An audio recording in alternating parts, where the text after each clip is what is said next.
plusieurs faux prophètes s'élèveront et ils séduiront beaucoup de gens. Ça, c'est Louis II. La Bible dit, c'est mère.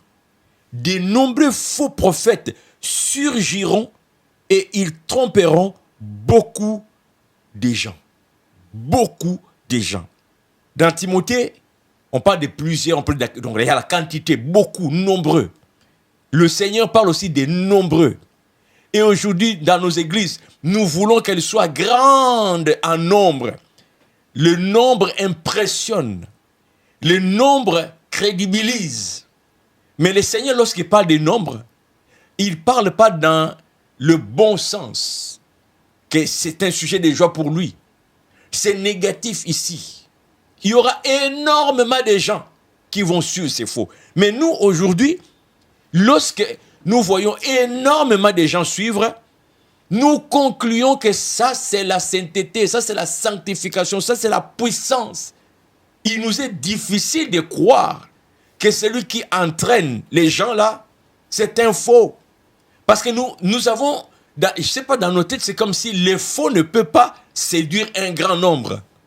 C'est pourquoi nous regardons parfois avec mépris des églises qui sont petites en nombre de membres.